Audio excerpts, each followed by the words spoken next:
I was born in England. I have a Liverpudlian father and an American mother. I have dual citizenship. I'm the only one of this panel that has not lived in America at some time. We're all Canadians. When I was growing up as a young girl in England, one of the very scary people that we used to hear about is a woman about whom I am to read. In fact, I'm going to read in her voice. This book is made up of 7 poems, which speak from the voices of 7 real women. And I'm going to read the first one in the book. It's called Written on the Flesh. Myra Hindley, July 23, 1942 to November 15th, 2002. And it begins with a quote.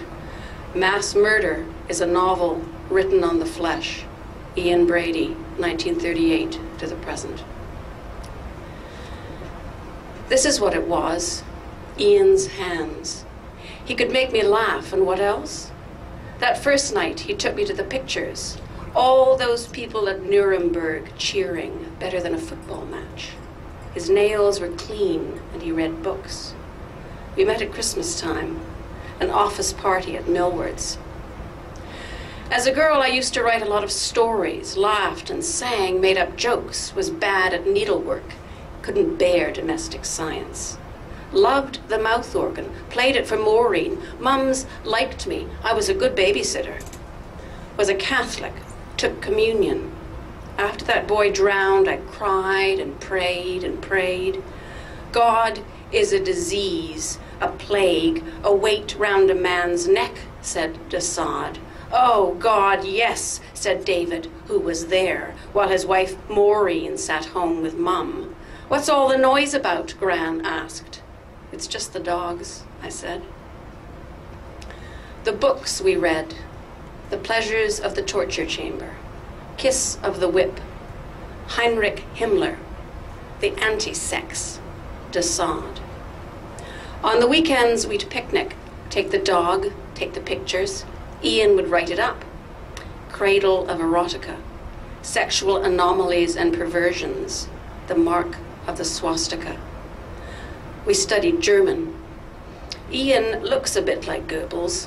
People said that. Didn't know you could buy those kinds of books. Saw them down the shops in Manchester. Could walk right in and there they'd be. So easy.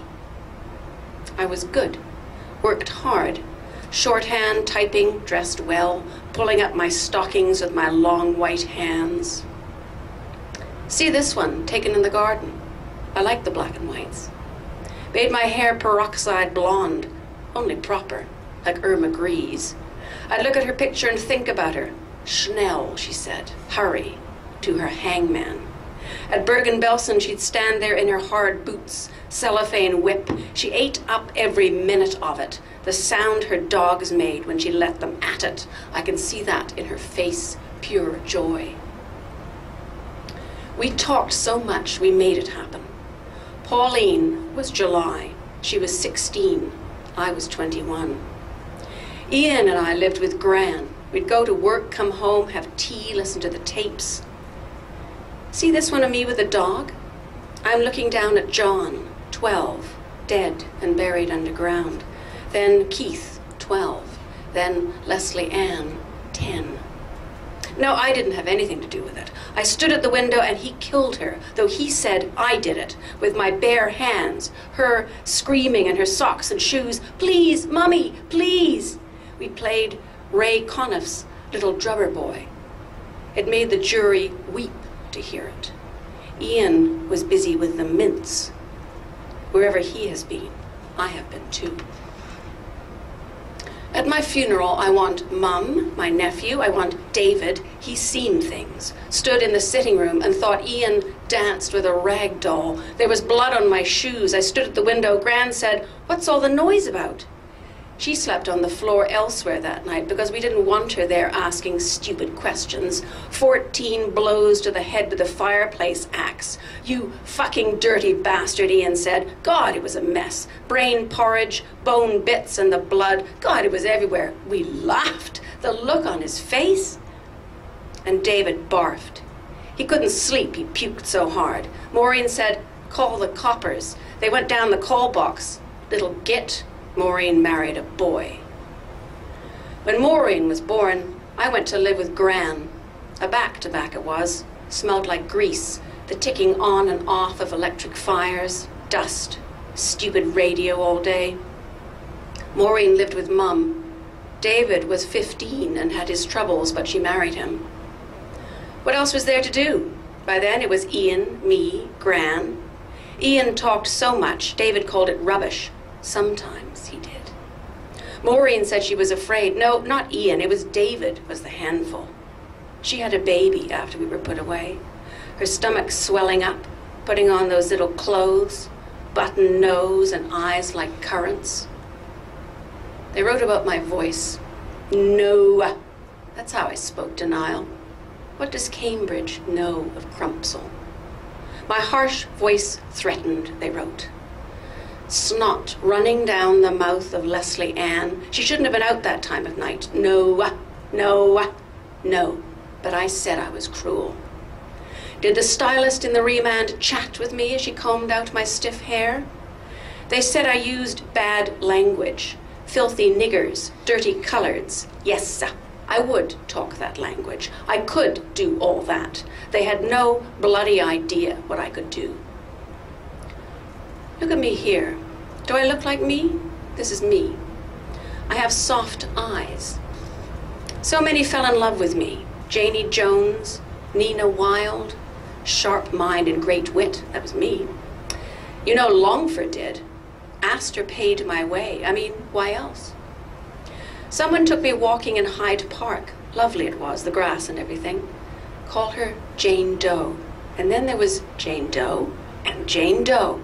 So they moved me from Holloway, Durham, Cookham Wood, High Point, and yet I managed a degree, Myra Hindley BA, Humanities.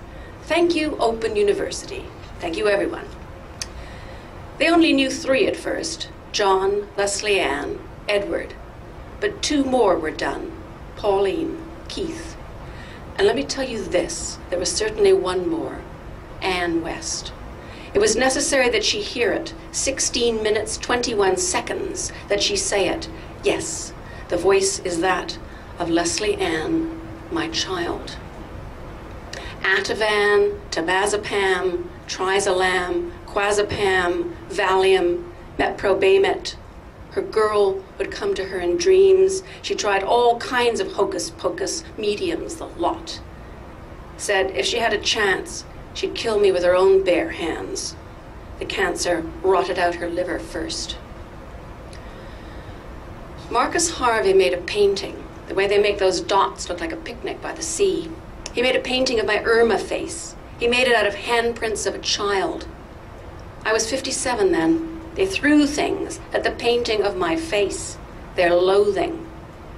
Look at me, the raccoon eyes, porcelain face. I have a cruel, hard streak inside me. What do you think I dream? 40 cigarettes a day, my face so badly slashed they used a team to fix me.